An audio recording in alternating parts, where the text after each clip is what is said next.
First Lady-elect Mike and Ginger Beebe.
I've had so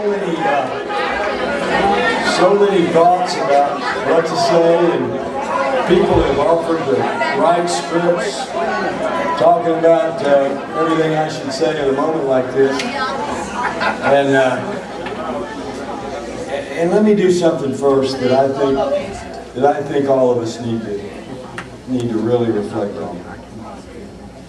I think all of us should remember the life and the commitment and the sacrifice of Winthrop Paul Rockefeller.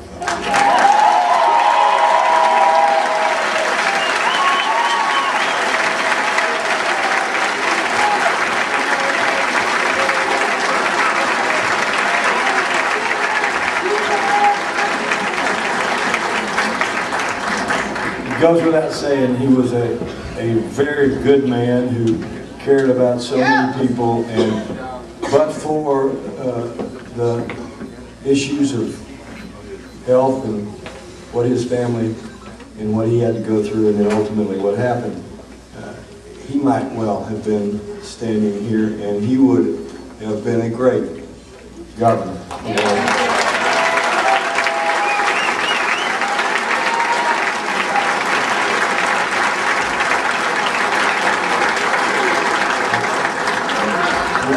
And let me say something else.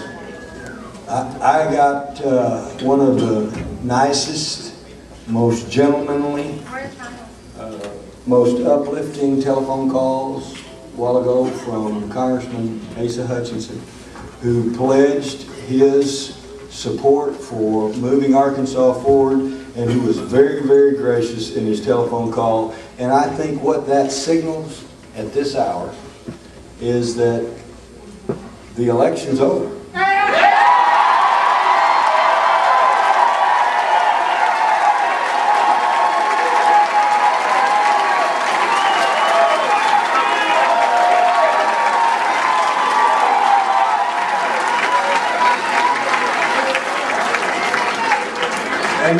And now I think we also need to reflect that a governor is a governor of all the people. From this point forward, there are no Democrats or Republicans or Independents. There are only Arkansans.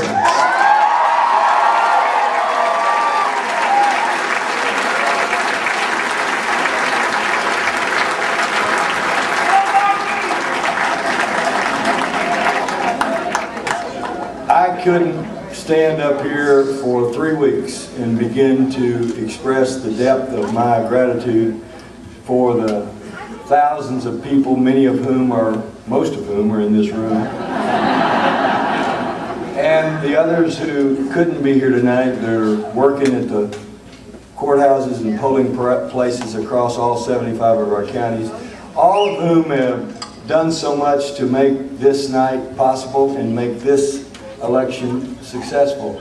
Nobody runs for governor by themselves. It's an effort of all of us.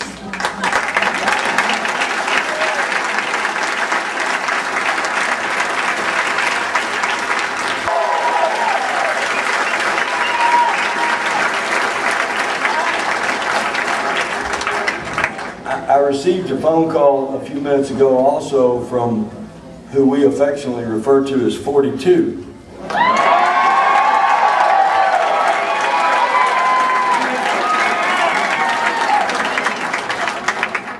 And I told President Clinton that he had put a stamp on our state and had elevated Arkansas in the eyes of the international community. And his library has done so much for downtown Little Rock.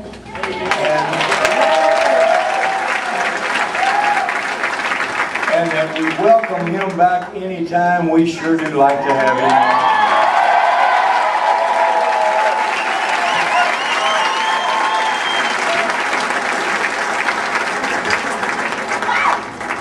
Now, I want everyone to have a good time. And I think we ought to take at least 24 hours off. Yeah!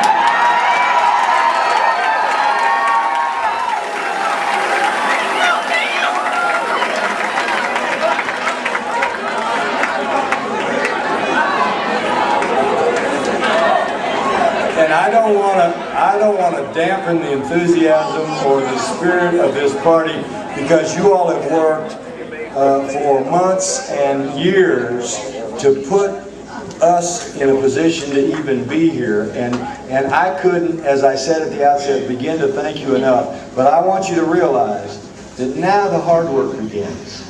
Now we're going to be talking about doing exactly what we told the voters we were going to do.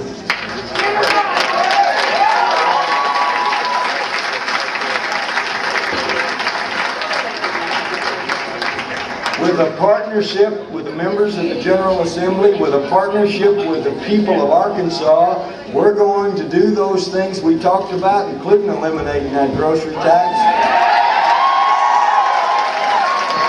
including giving some property tax relief to our people on their own soil, including providing quality pre-K for all of our youngsters here, including need-based scholarships for those students who otherwise couldn't go to college, including utilizing biofuels and alternative fuels as an economic engine for East and South Arkansas.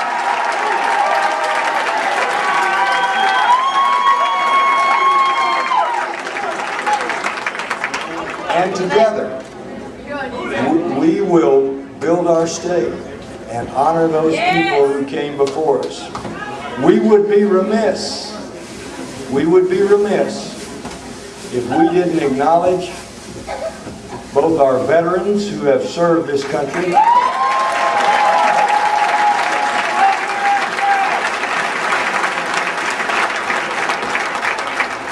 and our men and women in uniform today across the globe.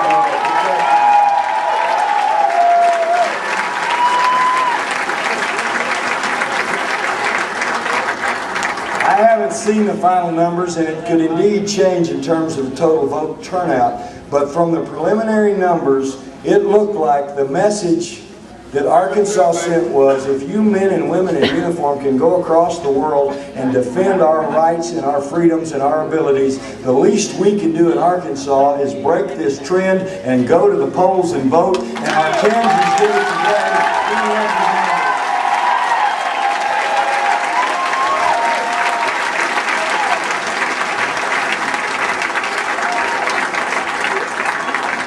So now Ginger and I go to prepare for what undoubtedly will be a very exciting and momentous journey.